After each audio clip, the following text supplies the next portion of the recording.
Alright, I'm going to try to make this into one video. Maybe I won't fuck it up. But this is how we're going to make this caramel sauce.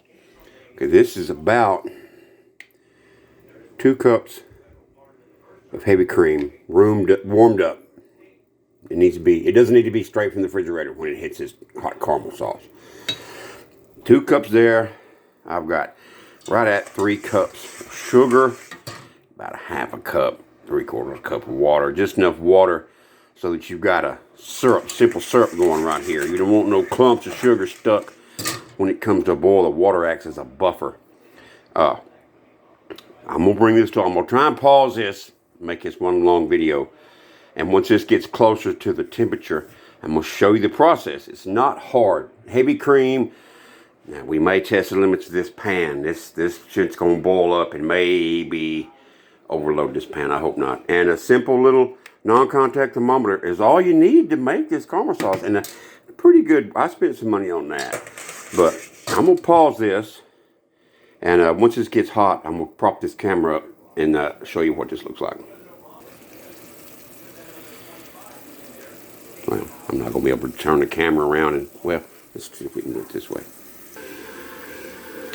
Alright.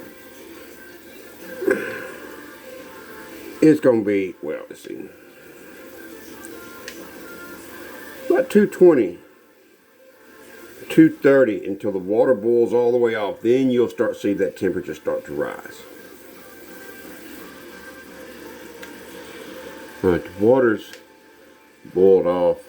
And we're starting to see the temperature go up. You'll start to see the color start to change too once that water's out and the temperature starts to go up. Just keep a close eye on it. Alright. 275. The bubbles are slower. They're a little bit bigger. That's all the sugar's gone. All the water's gone now. Now then we're actually into the burning of the sugar. We want that to get to about 380. According to this little machine right here, before I put in the caramel, before I pour the cream on. That's when shit gets interesting. Alright. We're over 300 now. You'll see some will want to crystallize along the edges. Don't mess with that. I mean, you can stir this, but don't be scraping on the sides. It'll get in the done caramel. That's just trash. Don't worry about that. Another thing, if you don't have that heat cranked to max temp, it won't cook all the way. We're up at 350. We're starting to get some color in it. But if your stove doesn't just get super, super hot, you may have issues making this. We're at the critical mass now. 370, 380. We're going to turn this off. Take this off the heat. There's a reason I have this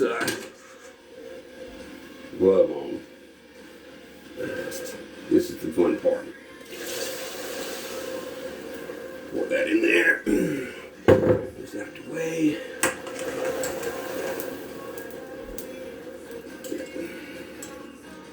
You got to have this off that. Stir the shit out of it and hope you don't have volcano on you, man. But you got to incorporate all that cream in that burnt sugar. It'll go. You just got to stir it. Don't scrape the sides. Just scrape on the bottom, mainly in the middle. Don't hit the corners because some of that may have solidified when you throw that cream in there. And that's it. Once she stops boiling, it's basically done. Just stir it a little bit more. Alright. Now, I didn't have my shit hot enough and it started to crystallize on me on the sides. Make sure your shit's turned all the way up. Whoops. Now then we're going to take this and pour it into ever so gently. So any crystals that are in there will stay at the bottom. And now then I'm going to leave it in that pan and stir it ever so often while it cools off. And then this, you can just pour water in this and let it sit, and it'll clean right up. But that's how you make homemade caramel sauce, man. I usually will stir on that till it cools off, Because if you put that straight in the refrigerator in a jar, it'll form a skin. I'll usually let it sit in that and stir it every so often until it comes closer to room temperature. Then I'll pour it up in jars and stick it in the refrigerator.